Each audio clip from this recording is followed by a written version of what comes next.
Look at Earth from far enough away that the planet feels calm. Clouds drift in slow spirals. The oceans shine. Night slides gently into morning, and the rhythm of a 24-hour day feels like something the universe wrote into the background. Now imagine the rhythm breaks. Not with an explosion. Not with a crack in the sky. Just a quiet change to one invisible number. Earth begins to spin twice as fast. At first, the view is almost beautiful. Sunrise comes sooner than it should. Shadows race across continents. The line between day and night starts moving like a fast heartbeat, sweeping around the globe with a speed your brain isn't used to seeing. Then it hits you what that actually means. A day is no longer 24 hours. It's 12. 2 sunrises. 2 sunsets. In the time you were supposed to get one. The planet doesn't feel older or younger, just faster, as if someone grabbed the whole world and turned the dial. And this is only the opening move. Because changing the length of a day doesn't just change the clock. It rewrites wind patterns, ocean currents, storms, and even how gravity feels near the equator. So here's the question that changes everything. What if Earth spun twice as fast? Before we go any further, I want to lock the rules of this thought experiment into place, because the moment we blur them, everything becomes misleading. When people hear Earth spins twice as fast, they often imagine the planet being thrown apart, or the sun behaving differently, or the orbit changing, or some mysterious new force appearing. That's not what we're doing. We're not rewriting the solar system. We're not giving Earth a new mass. We're not moving the continents. We're not changing the distance to the sun. We're not touching the chemistry of the atmosphere. We're not even changing the length of the year. Earth still travels around the sun in the same time. The seasons still arrive for the same reason. The sunlight reaching the planet is still the same sunlight. We are changing one single parameter, the rotation rate. That's it. Picture Earth as a machine with many moving parts. The orbit is one part. The tilt of the axis is another part. The atmosphere is a fluid engine. The oceans are another. Life itself is tuned to rhythms created by motion. When you speed up the rotation, you're not adding magic. You're just turning up a motor that is already running. Now, this is where the story becomes interesting, because rotation doesn't only decide what the clock says. Rotation quietly reshapes the way the planet behaves. Even on the real Earth, spinning creates effects you can measure. It slightly reduces how heavy things feel at the equator compared to the poles, because part of Earth's inward pull is balanced by an outward tendency created by spinning. That outward tendency is not strong enough to cancel gravity, but it's strong enough to matter. And if the planet spins faster, that outward effect becomes stronger. Not in a vague way. In a rule-based, predictable way. Rotation also creates something that sounds abstract until you see it, the Coriolis effect. It's the reason winds don't simply flow straight from hot to cold. It's the reason large storms spin. It's the reason the atmosphere organizes itself into belts, jet streams, and repeating patterns instead of becoming one continuous chaotic gust.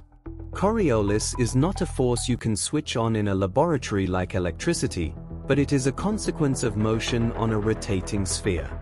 When the sphere spins faster, the bending of moving air and moving water becomes more pronounced.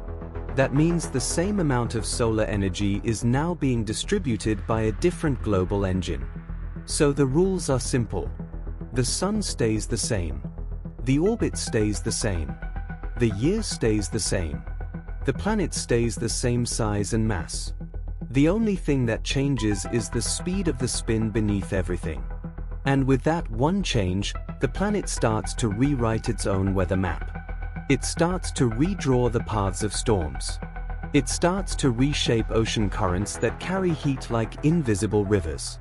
It starts to change where clouds gather, where deserts form, where rains become seasonal, and where the atmosphere becomes unstable. A 12-hour day is just the most obvious headline. The deeper story is that the entire circulation system of Earth is now running under a stronger rotational grip. So when we say Earth spins twice as fast, don't imagine a fantasy planet.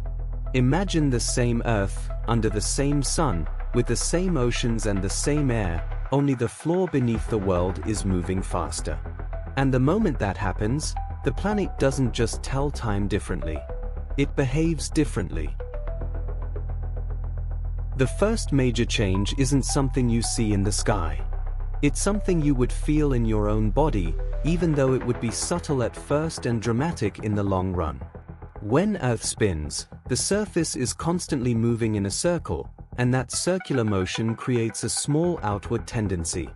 It doesn't pull you upward like a magnet. It doesn't cancel gravity.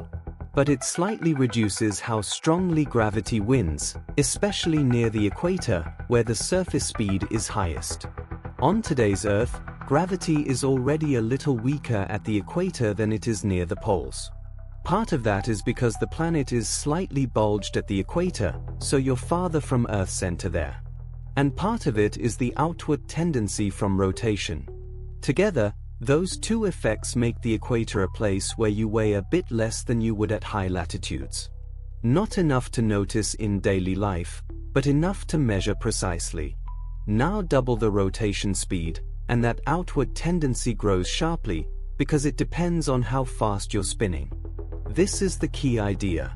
If the rotation rate doubles, the outward rotational acceleration doesn't merely double. It increases much more than that.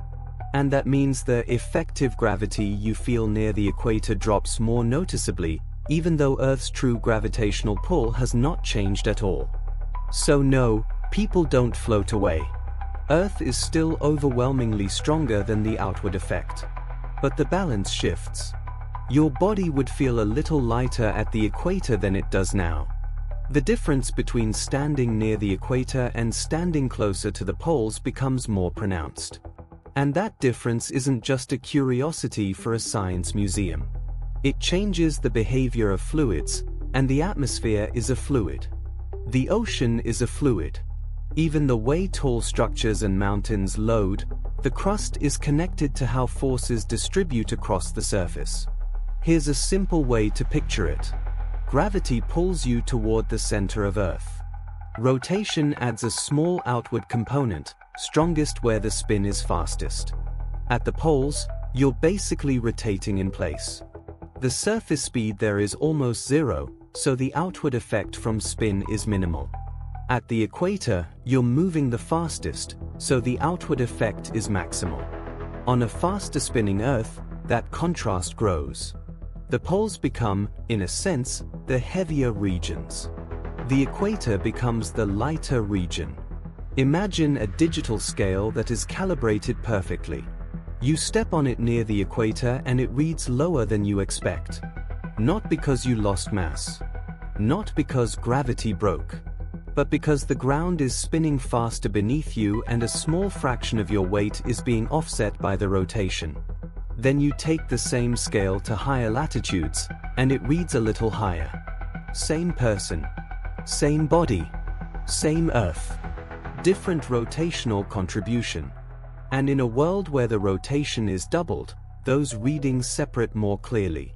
This matters because nature responds to gradients. A small difference spread across the entire planet becomes a global pattern that systems adapt to. The atmosphere tends to organize itself around pressure differences and temperature differences, but it also responds to how the effective forces balance across latitude. The ocean's surface shape, the height of sea level relative to the geoid, and the way water wants to spread are influenced by the planet's rotation. And when you change the rotation, you're not just speeding up the clock. You're changing the shape of the invisible stage that everything moves across. So this is the first big effect we lock in. Doubling Earth's rotation makes the equator a place where gravity feels weaker than it does today, and it makes the contrast between equator and poles stronger. It's not a fantasy. It's not a trick. It's the same physics that already exists on Earth, amplified. And once you accept that the planet's felt gravity is no longer uniform in the way you're used to, the next changes, winds, currents, storms, start to make brutal sense. Once you accept that felt gravity changes with latitude on a faster spinning Earth, the next consequence is almost unavoidable. The planet's shape itself begins to change. Even today, Earth is not a perfect sphere. It's slightly wider around the equator and slightly flattened at the poles. That isn't a cosmetic detail. It's the signature of rotation carved into a planet over geological time. Think of Earth as a massive, slowly deforming object. Rock feels solid to us, but on planetary timescales it can behave like a very stiff fluid. When a spinning body is large enough, gravity tries to pull it into a sphere, while rotation creates an outward tendency that is strongest at the equator. The result is a compromised shape, not a sphere, but an oblate spheroid. A little squashed. A little bulged. Now turn the rotation up to double. The outward rotational influence grows, and the planet is pushed toward a more exaggerated version of the shape it already has. The equator bulges farther outward. The poles become relatively more flattened. This doesn't mean continents instantly crack or mountains collapse in a single day. The solid Earth resists change. But the long-term equilibrium shape, the shape the planet tends toward, shifts. Over time, the Earth would try to settle into a stronger equatorial bulge because the balance between gravity and rotation demands it. This matters because sea level is not simply the height of water. The ocean's surface is shaped by gravity and rotation together. Water flows until it finds an equilibrium surface, an invisible, physics-defined shape where it no longer has a reason to move. On a rotating planet, that equilibrium surface is not a perfect sphere. It's a complex surface influenced by the planet's mass distribution, rotation, and even regional differences in density. Scientists call this reference surface the geoid, and it's one of the reasons sea level is a surprisingly complicated concept. On a faster spinning Earth, that equilibrium surface changes. In simple terms, the ocean becomes more eager to pile up toward the equator, because the outward rotational influence is stronger there. But at the same time, the solid Earth itself is also trying to bulge. So you get a coupled reshaping. The rock and the water are both responding to the same new rotational regime. The result is that the baseline geography of the planet, what counts as normal sea level, how water distributes between latitudes, and how the planet's reference shape is defined, becomes different from what we've always known. This is one of those changes that sounds abstract until you picture it. Imagine a side view of Earth as a slightly squashed ball. Now imagine the squashing increases. The equator becomes an even more pronounced belt, a region where the planet is literally farther from its center. That means gravity's inward pull is slightly weaker there simply because distance matters, and the outward rotational effect is stronger there because speed is highest there. Those two factors reinforce each other. The equator becomes not just warmer because of sunlight geometry, not just stormier because of atmospheric circulation, but physically more distinct in the forces that shape air and water. And air and water do not ignore this. The atmosphere is a compressible fluid that responds to pressure gradients, temperature gradients, and the effective gravity field it's living in.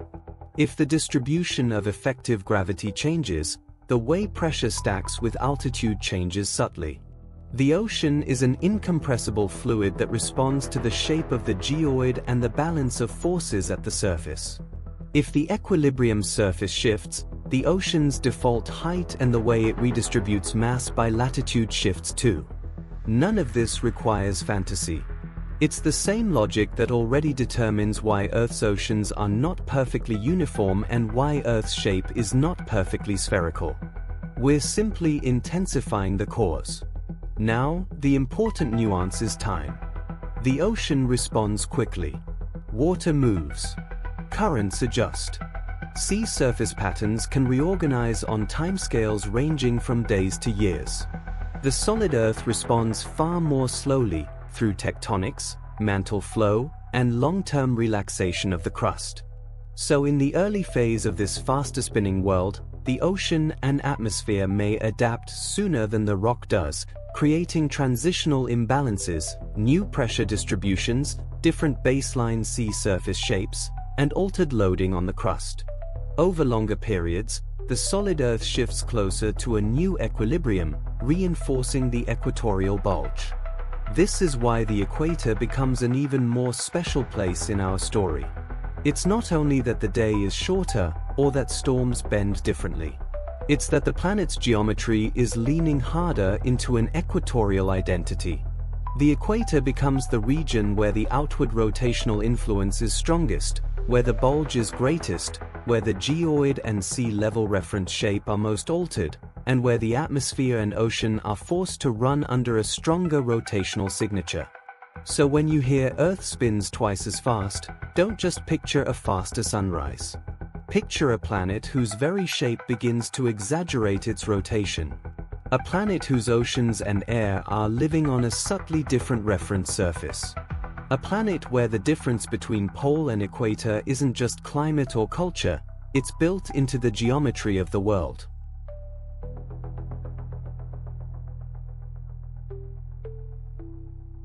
Now we move from the shape of the planet to the motion of its air, because the atmosphere is where a faster spinning Earth stops being a concept and becomes a lived reality.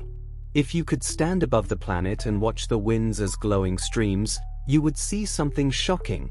The global circulation would reorganize. Not because the sun changed, not because the oceans vanished, not because the laws of physics broke, but because the same solar heating is now being processed by a faster rotational engine. Here is the simple foundation. Air moves because sunlight heats Earth unevenly. The equator receives more energy than the poles, so warm air rises, cold air sinks, and the atmosphere tries to move heat around to restore balance. If Earth did not rotate, the picture would be relatively straightforward. Air would rise near the hottest region, flow toward the cold side, sink, and return. But Earth does rotate, and rotation does something that feels almost like a rule written into the air itself. It bends motion sideways. That bending is the Coriolis effect. Coriolis is not a force you can turn on with a switch. It's what you get when you move across a spinning surface. The faster the surface spins, the stronger that sideways deflection becomes. So when we double Earth's rotation rate, we are not adding a new actor to the story. We are giving more authority to a rule that already controls the atmosphere every minute of every day. What does that do? It changes the scale of winds. It changes the way rising and sinking air organizes into belts. It changes where storms form, how they travel, and how they interact with the larger flow. And it especially changes the structures that dominate the mid-latitudes, the jet streams. On today's Earth, the atmosphere is often described as a set of circulation cells. Near the equator, we have Hadley cells.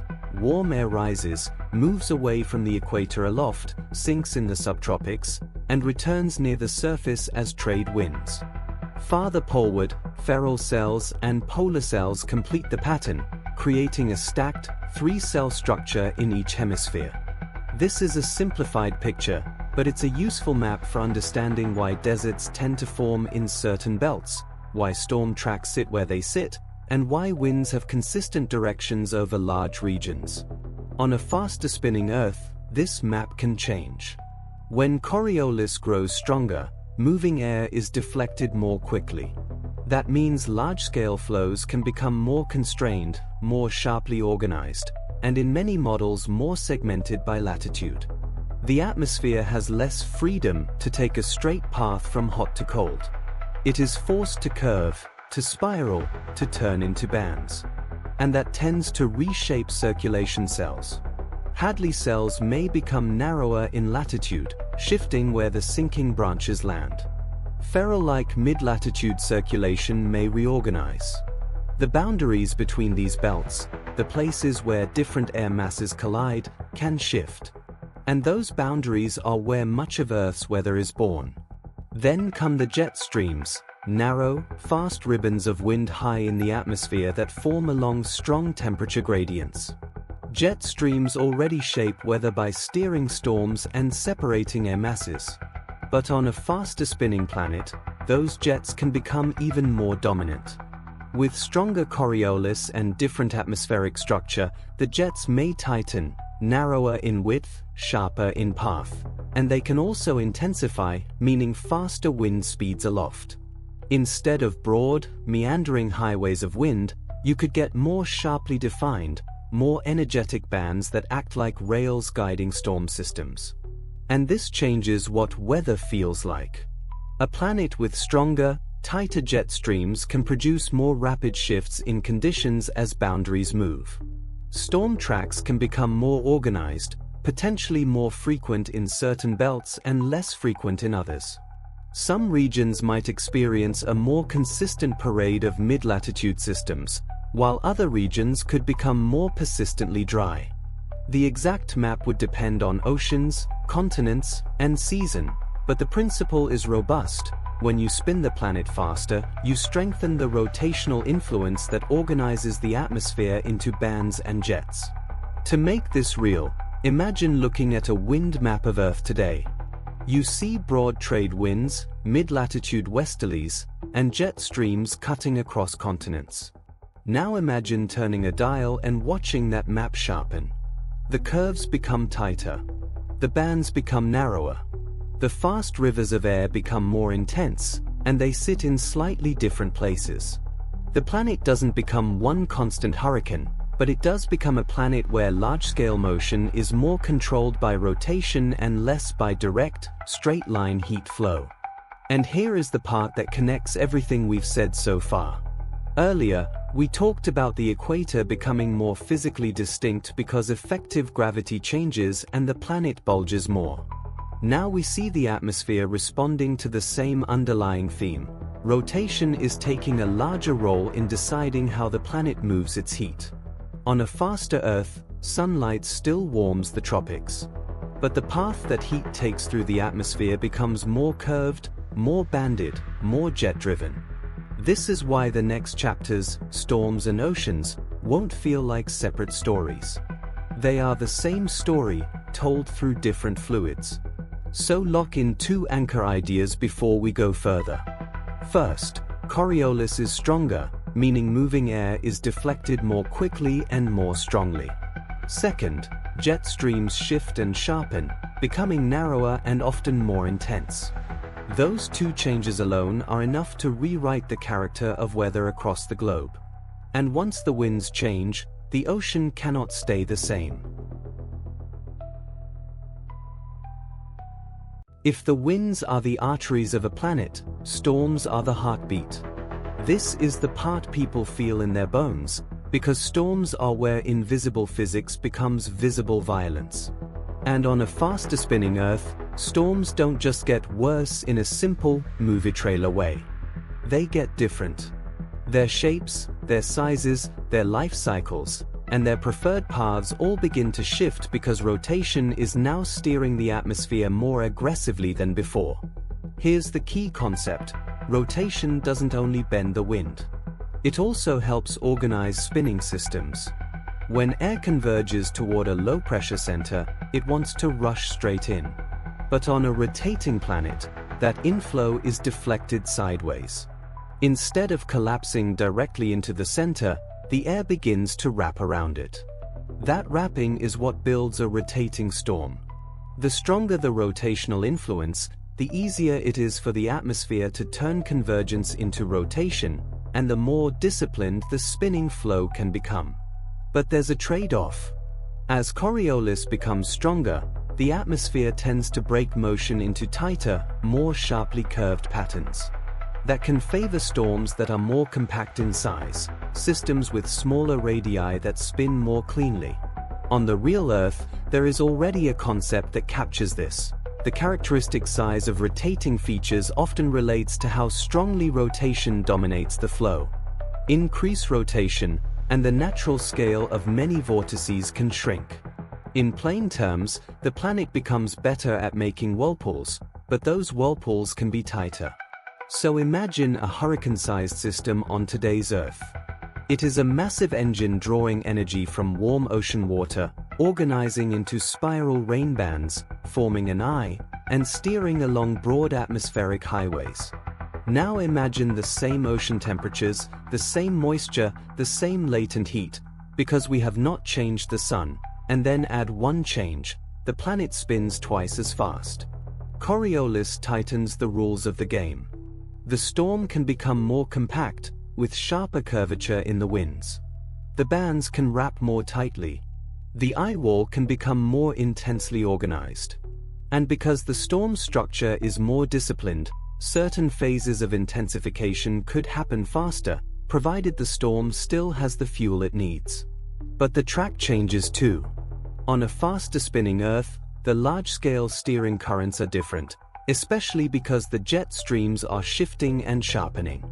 That means storms may follow different corridors across the ocean, recurve differently toward mid-latitudes, or be confined more strongly within certain latitude belts. Some regions could see storms pass more predictably along rails created by stronger jet streams. Others might find that storm genesis zones shift, leaving them calmer than before or more exposed. There is another important change that makes this even more interesting: the relationship between storms and the size of the planet's weather features. On Earth today, storms live inside larger patterns: subtropical highs, monsoonal flows, trade wind belts. When rotation strengthens, those background patterns become more sharply defined. Think of it like this: the atmosphere has lanes, and the lanes have stronger walls. A storm forming inside a lane may be steered more decisively. That can mean storms that move faster along certain routes, or storms that struggle to escape a belt once they form within it. Now, none of this is a promise that the entire planet becomes a constant hurricane. Storms still require ingredients: heat, moisture, instability, and favorable wind shear. If you want tropical cyclones, you need warm water and you need the vertical wind environment not to tear the storm apart.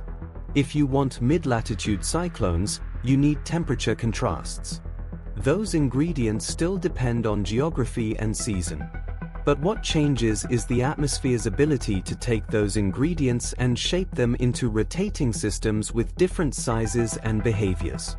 To make this concept feel intuitive, step away from Earth for a moment and imagine a laboratory demonstration. Take a tank of water and rotate it. Add dye or a small disturbance. You'll often see that rotation encourages the flow to organize into coherent vortices rather than chaotic sloshing.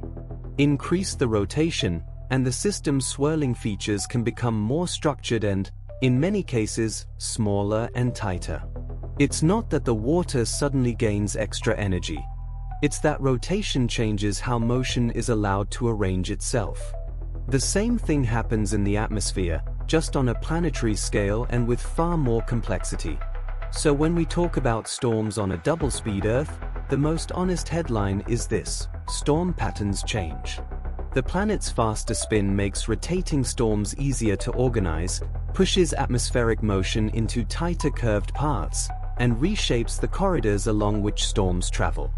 You may see storms that are smaller in footprint but potentially intense in their core structure. You may see different storm seasons, different hotspots for formation, and different regions repeatedly hit because the steering patterns have shifted. And this is where the story tightens, because storms are not isolated events. Storms are how the atmosphere and ocean exchange heat and momentum. If storms change, the ocean responds. If ocean currents change, storm fuel changes. The two systems feed each other. On a faster spinning Earth, that feedback loop runs under a new set of rules. So keep one anchor phrase in mind as we move forward: storm patterns change. Not as a vague warning, but as a precise consequence of stronger Coriolis, sharper jet stream steering, and a planet that now prefers tighter, more organized rotation in its moving fluids.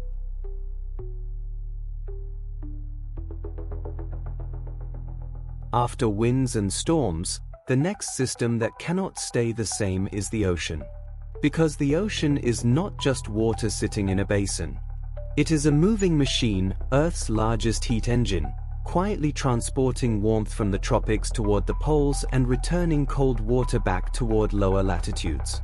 It smooths temperature extremes, feeds weather, controls humidity, and sets the baseline climate that entire ecosystems depend on. If you change the planet's rotation, you don't just change the sky. You change the conveyor belts in the sea. On the real Earth, ocean currents are driven by a mix of forces. Winds push the surface. Differences in temperature and salinity create density gradients that sink and rise water over long timescales. Coastlines and seafloor topography guide flows like walls in a maze. But rotation is woven into almost all of it, because rotation decides how moving water is allowed to turn. It shapes the balance between pressure gradients and sideways deflection, and it helps create the large, stable gyres that dominate the subtropical oceans. Double Earth's rotation, and you strengthen that sideways deflection. Water that tries to flow straight is forced to curve more sharply. The ocean becomes more strongly organized into rotating structures. The boundaries between different water masses become more constrained.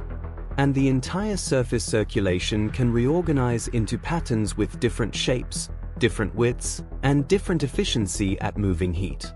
One of the most important ideas here is that ocean currents don't just move water. They move temperature. The ocean stores heat far more effectively than the atmosphere, and it releases that heat slowly.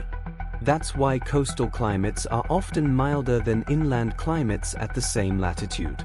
The sea acts like a thermal battery. Currents are how that battery is charged and discharged across the planet. So what happens when the routing system of those currents changes? First, the surface gyres, the large rotating loops in the subtropical oceans, can become more sharply defined. Imagine the same basic pattern you see today, but tighter and more constrained, with stronger boundaries. On many rotating fluid systems, stronger rotation tends to push flows into narrower, more organized bands. In the ocean, that can mean currents that are more concentrated into thin, fast jets along the edges of gyres. Instead of wide, spread-out drift, you get more channel-like transport in certain pathways. The ocean still moves heat, but it may move it in a more focused way, with sharper transitions between warm and cold regions. Second, upwelling, the rise of deep, cold, nutrient-rich water to the surface, can shift in intensity and location. Upwelling is often tied to winds and to the way surface water is pushed away from coastlines or away from the equator, allowing deeper water to rise and replace it. If winds change, upwelling changes. If rotation changes how surface flows respond to winds, upwelling changes again.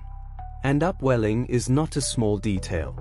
It is the difference between dead water and one of the richest fisheries on Earth. It is the difference between a stable coastal climate and a coastline where fog, cold water, and sharp temperature gradients dominate.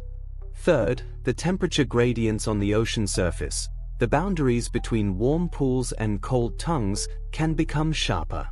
When circulation is more constrained, you can get stronger contrasts over shorter distances. That changes how the atmosphere behaves above the water, because storms feed on gradients. The ocean doesn't just passively receive weather. It sets the stage for it. A sharper sea surface temperature boundary can intensify storm development in some corridors while reducing it elsewhere. Now, the reason this matters to people is simple. Coastal climate is basically a conversation between wind and water.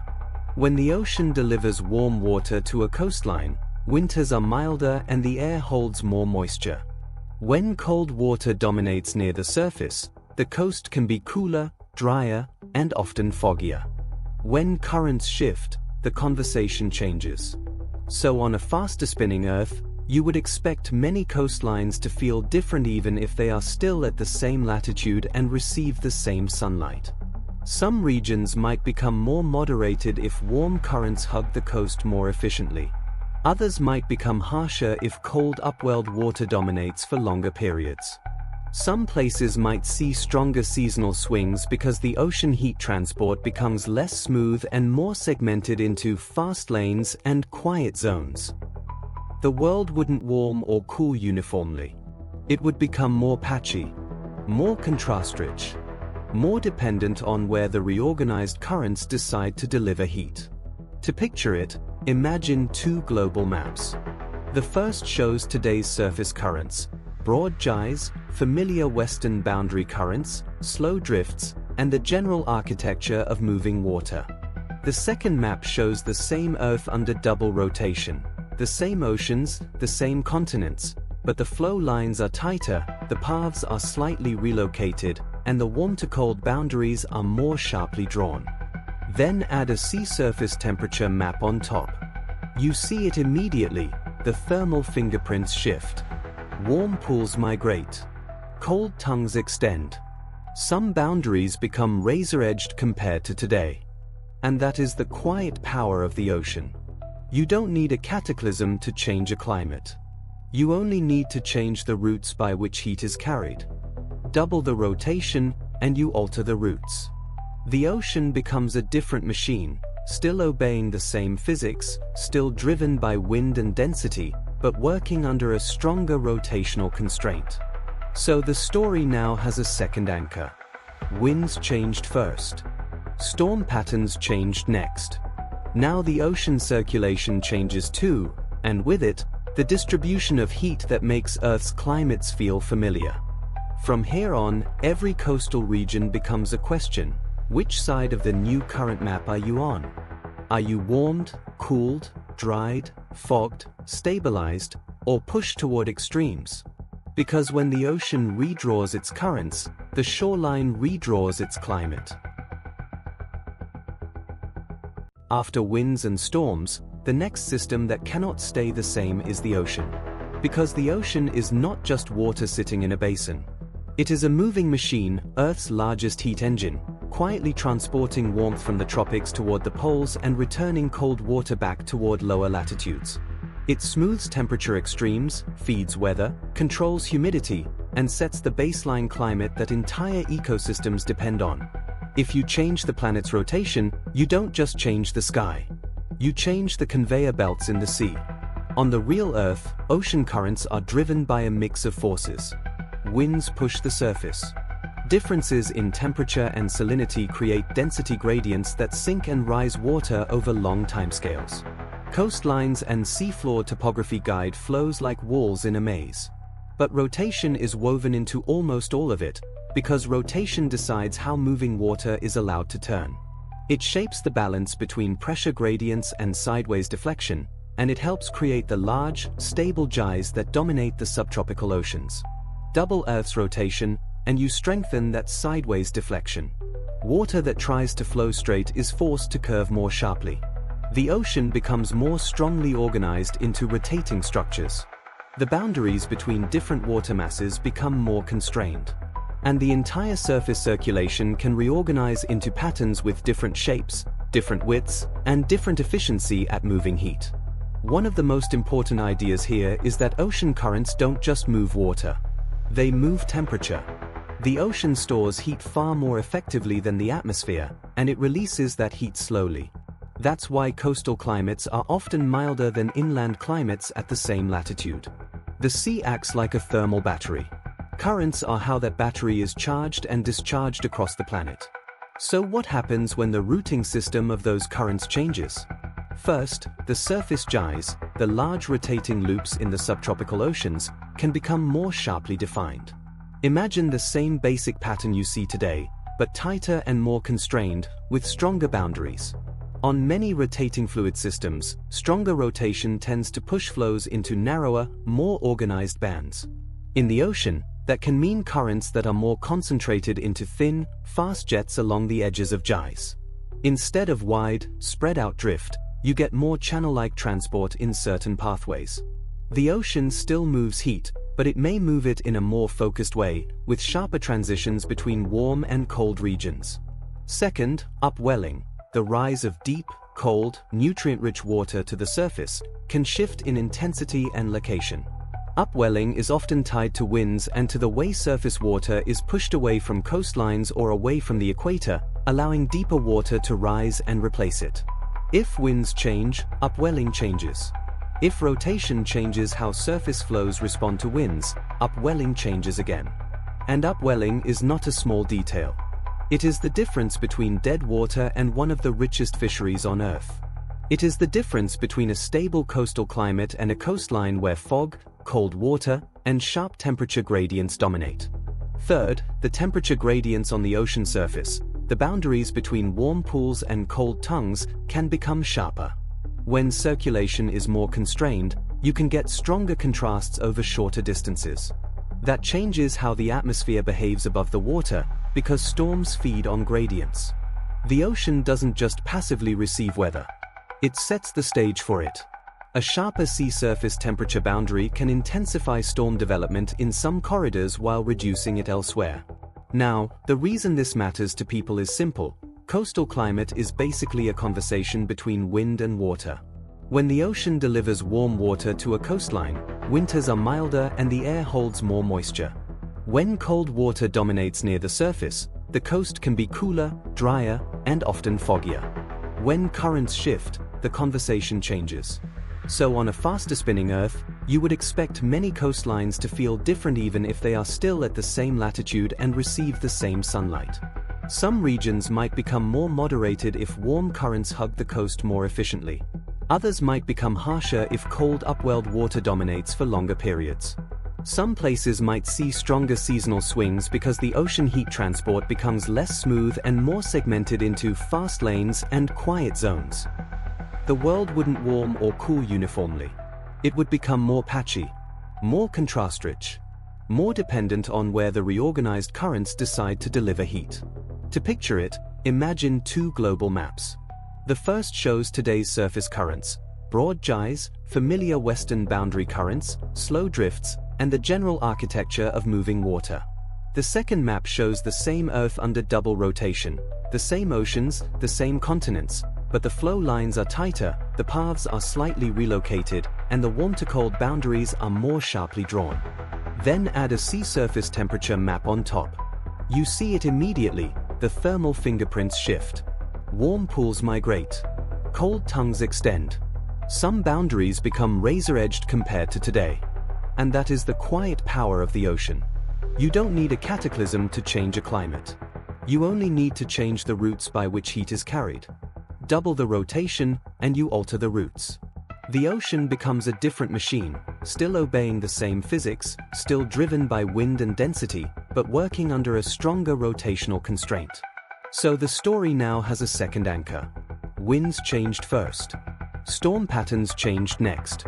Now the ocean circulation changes too, and with it, the distribution of heat that makes Earth's climates feel familiar. From here on, every coastal region becomes a question. Which side of the new current map are you on? Are you warmed, cooled, dried, fogged, stabilized, or pushed toward extremes? Because when the ocean redraws its currents, the shoreline redraws its climate.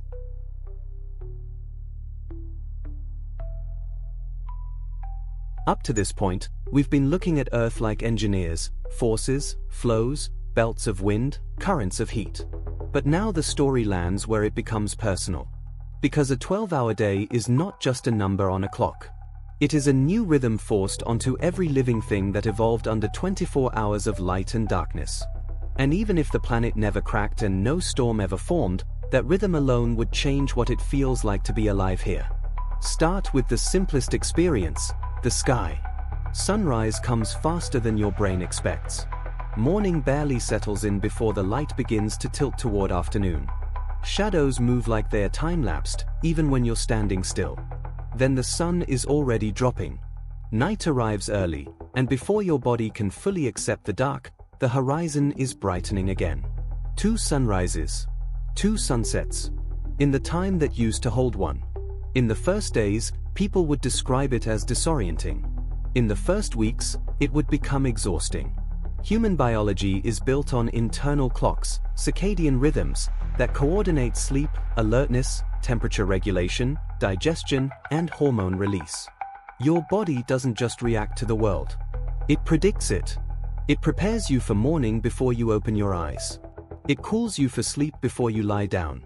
It times hunger, recovery, and even mood to patterns that are, for most of us, anchored to the cycle of light and darkness. A 12-hour day would challenge that anchoring. Some parts of your internal clock are stubborn. They don't instantly reset just because the sun is moving faster. That mismatch is what creates the feeling of jet lag. Your environment says one thing, your body insists on another. On a double-speed Earth, that mismatch would not be a temporary annoyance after travel. It would be the default condition of life until adaptation occurred, and adaptation would not look the same for everyone. Think about it. If daylight returns twice as often, when do you sleep? Do you try to sleep every night, meaning twice as many sleep episodes? That would break the way most people structure work and social life, and it would fragment rest into smaller pieces. Or do you keep a 24-hour schedule anyway, ignoring one of the nights and living through darkness as if it were just an early evening? That would mean many people are awake for a full dark period that arrives sooner than expected, and asleep during daylight more often. The planet's sky would be out of sync with the society's routine, at least at first.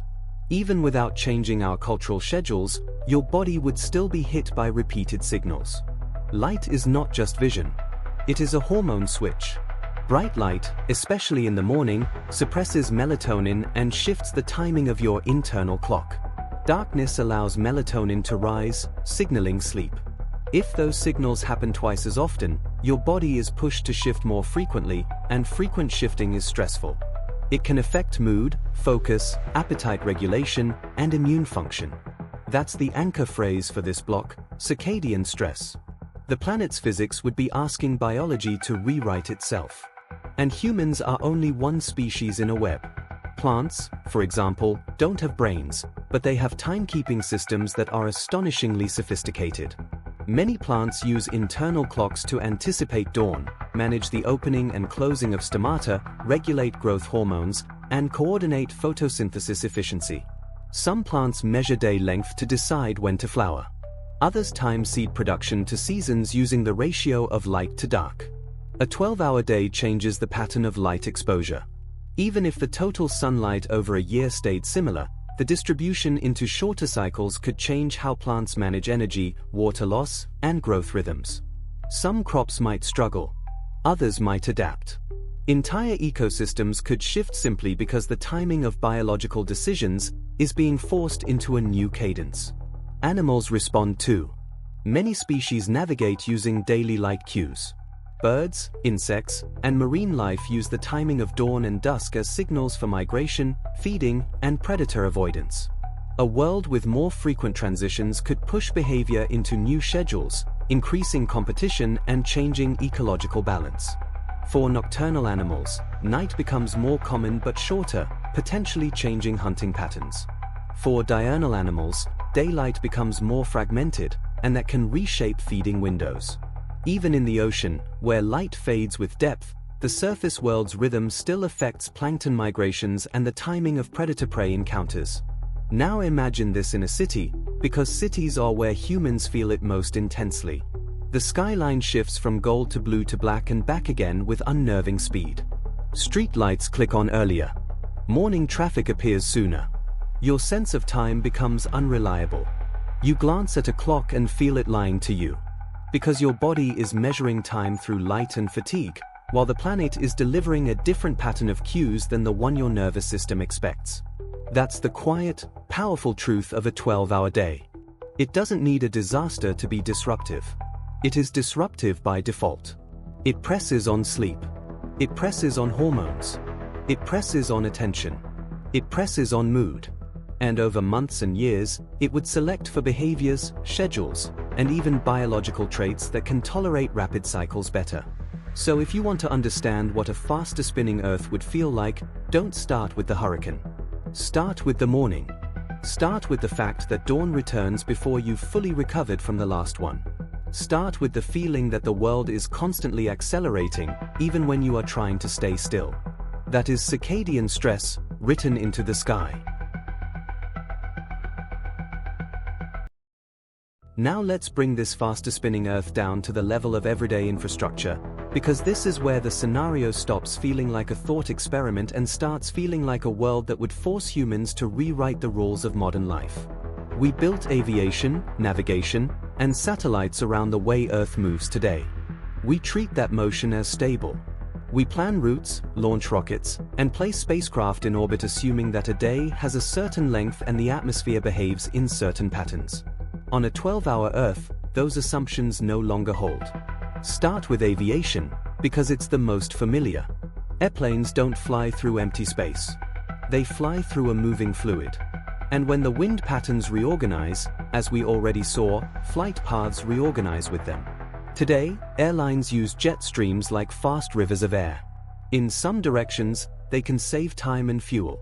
In others, they can slow a flight down or force a different altitude. If jet streams shift, narrow, and intensify on a faster spinning Earth, then the highways in the sky move. Routes that were once optimal become expensive. Some corridors become faster but also more turbulent. Others become calmer but longer. Over time, the global map of efficient long-haul flight would be redesigned around new wind belts. And it wouldn't just be a matter of convenience. Safety is part of it. Stronger, tighter jets can create sharper wind shear boundaries. They can reshape where turbulence is most likely. They can push storm tracks into new corridors. So aviation planning becomes a constant negotiation with a different atmosphere, different preferred altitudes, different seasonal patterns, different safe windows for crossing oceans.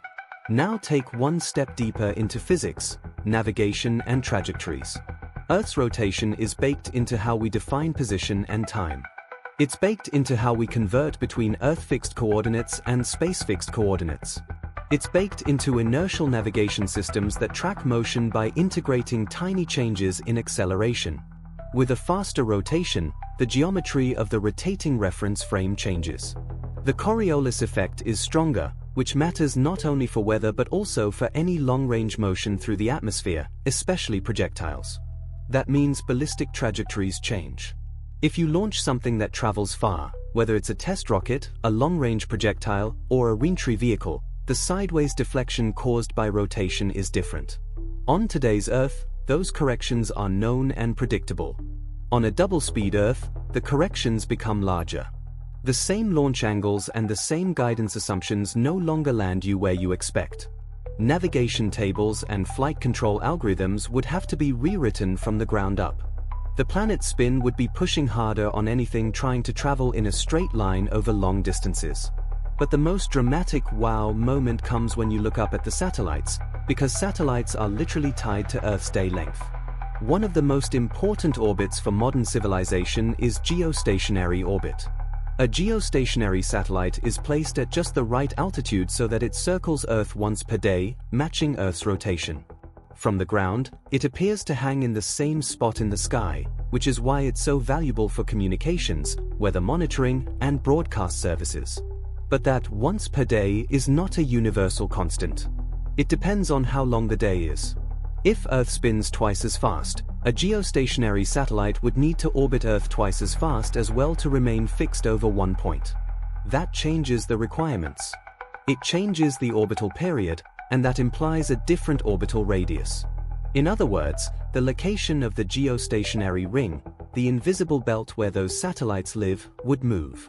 The entire architecture of geostationary systems would have to be redesigned.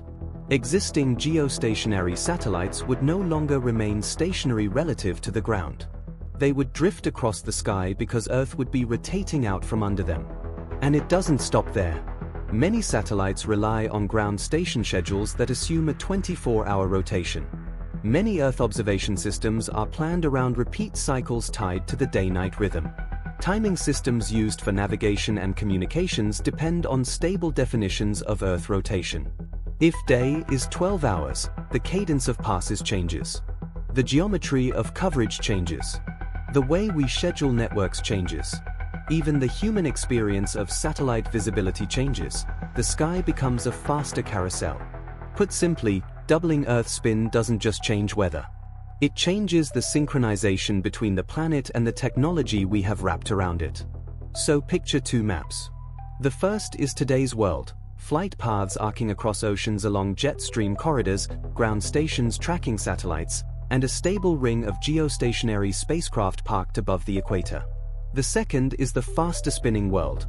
Those flight corridors have shifted, the turbulence belts are rearranged, trajectory corrections are larger, and the geostationary ring is no longer where it used to be because the meaning of one day has been rewritten.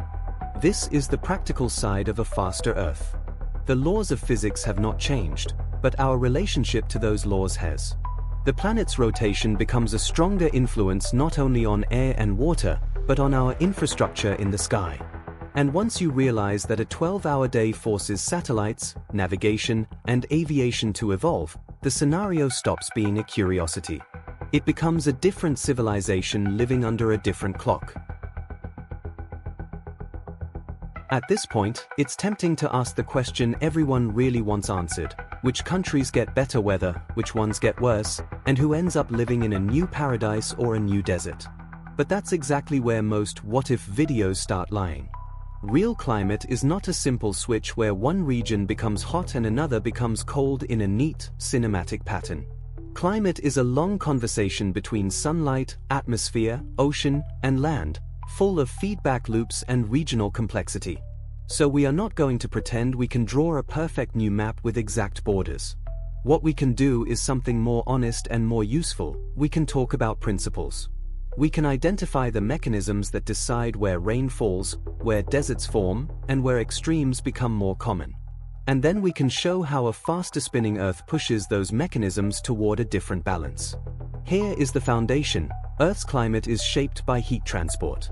The equator receives more solar energy than the poles, and the planet tries to move that heat away from the tropics. The atmosphere does it with winds and circulation cells. The ocean does it with currents and heat storage. If you change the rotation rate, you change how efficiently those systems can move heat and moisture across latitudes. You don't change the sun, but you change the planetary machinery that distributes the sun's energy. We already saw hints of that machinery changing. Stronger Coriolis tends to push motion into bands and sharper boundaries. Jet streams can become more organized and more dominant. Ocean currents can become more constrained into pathways with stronger contrasts.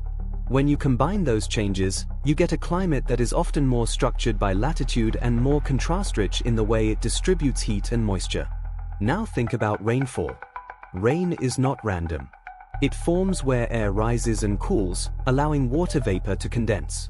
On Earth today, there are predictable rising regions, near the equator in the intertropical convergence zone, and in mid-latitudes along storm tracks where air masses collide. There are also predictable sinking regions, the subtropical belts where descending air suppresses clouds and creates many of the world's deserts. Those belts exist because of the way global circulation is organized. If circulation cells shift and narrow, the belts shift too. On a faster spinning Earth, the zones of rising and sinking air can relocate in latitude and become more sharply defined. That means the rain belts can move. The dry belts can move. And the boundaries between them can become sharper, like a line drawn harder on the globe. Some regions that sit near today's edge of a desert belt could find themselves inside it more often. Other regions could move out of that belt and become wetter. The point is not that every place changes the same way. The point is that the climate architecture, the planetary pattern that decides wet versus dry, becomes different. Then there is the question of extremes. A world with sharper temperature gradients and tighter jet streams can produce more energetic weather events in specific corridors. If storm tracks become more organized, some regions may experience storms more regularly. If ocean temperature boundaries sharpen, certain coastal zones may become more prone to rapid intensification events or sudden shifts in seasonal weather. Meanwhile, regions dominated by persistent sinking air could become more reliably dry, which sounds stable until you realize it can also mean longer drought cycles and higher wildfire risk. Another principle is seasonality. Even though the year and the axial tilt remain the same in our scenario, the way the atmosphere and ocean respond to seasonal heating can change because the distribution systems have changed.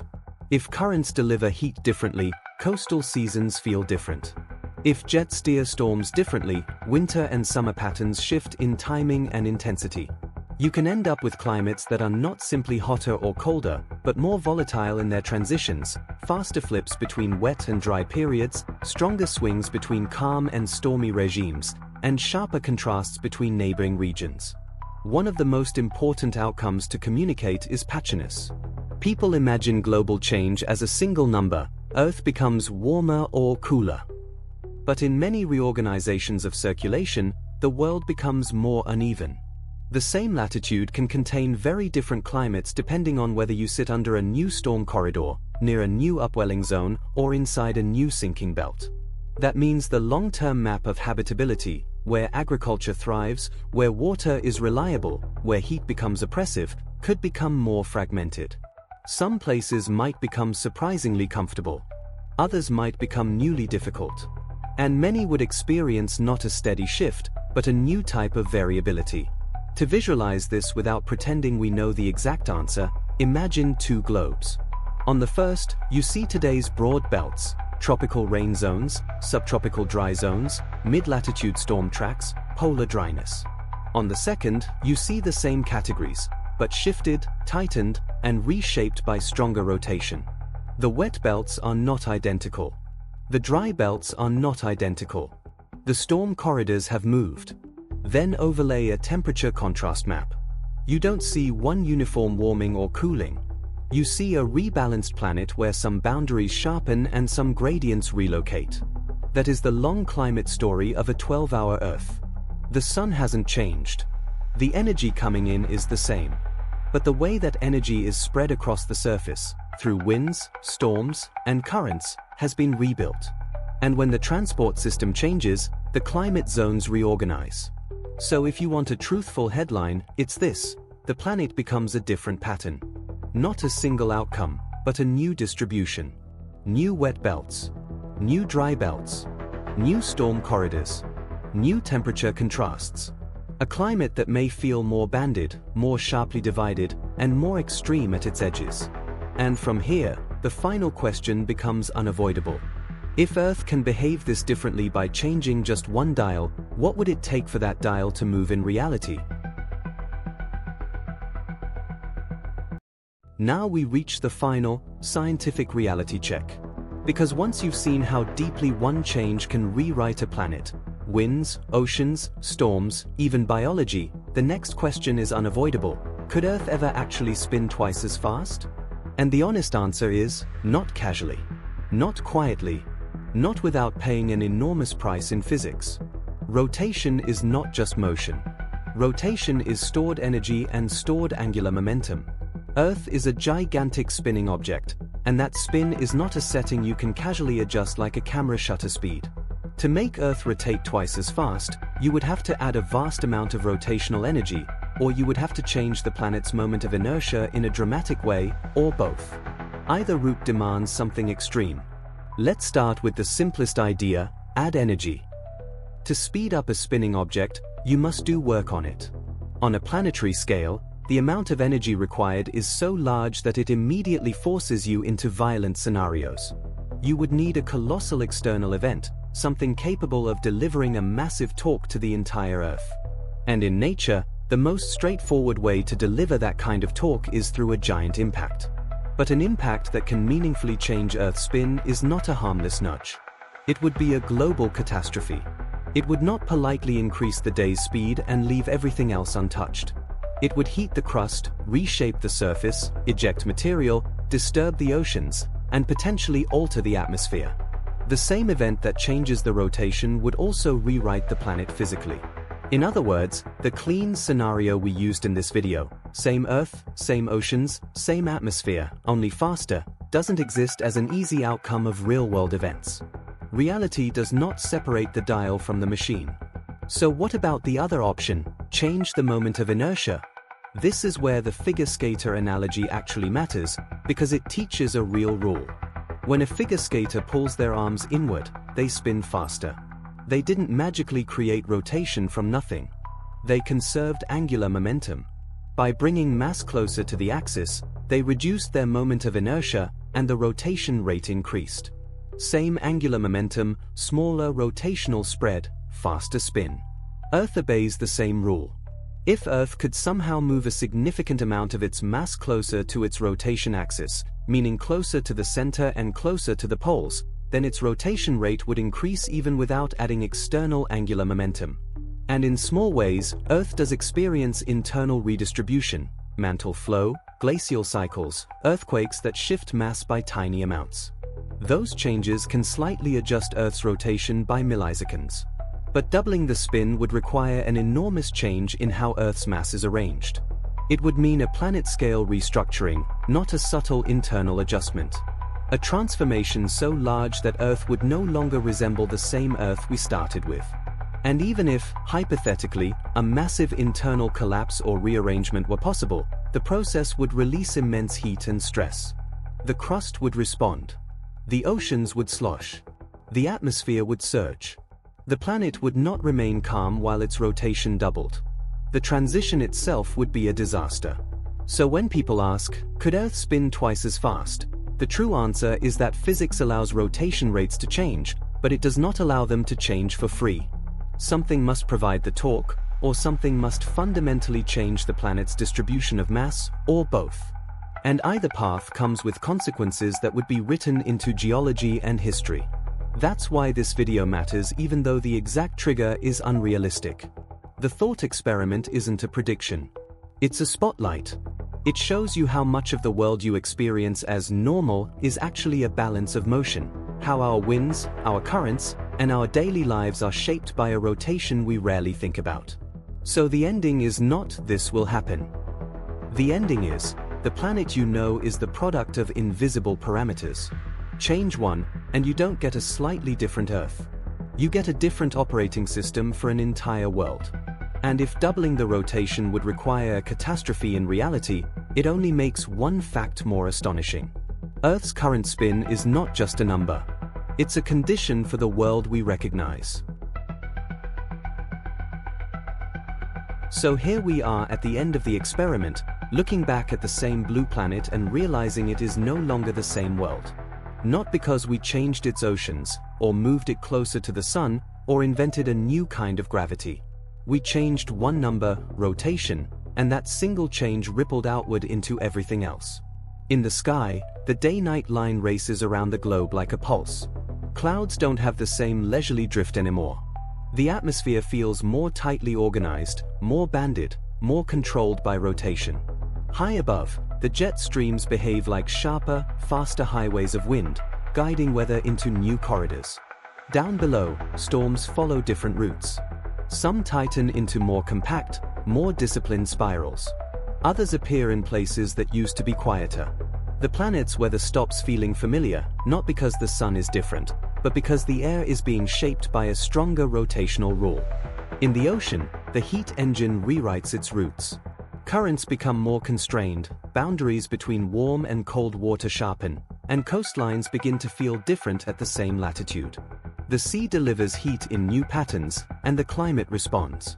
Not as a neat, predictable map, but as a rebalanced system: new wet belts, new dry belts, new storm tracks, new contrasts. And then there is the simplest, most human change of all: the clock in your bones. A 12-hour day becomes normal. 2 dawns. 2 dusks. Your life is no longer wrapped around a single sunrise and a single night. Biology would adapt, society would adapt, ecosystems would adapt, but adaptation would come with friction. The planet's rhythm would keep pressing on everything alive until normal meant something different. That is the real conclusion. This is a different Earth, but not different physics. The laws didn't change. We simply pushed them into a different balance. And it's a reminder that our world is not just a place. It is a set of invisible parameters working together: spin, gravity, sunlight, air, water, holding a familiar reality in place. Change one dial, and the entire operating system changes. So the next time you watch a sunrise and feel how steady the day seems, remember that steadiness is not guaranteed by the universe. It's an arrangement. A fragile, specific arrangement that makes our version of Earth possible. And now that you've seen what happens when the planet spins faster, there's only one question left that is just as unsettling. Now imagine the opposite: a day that lasts 48 hours.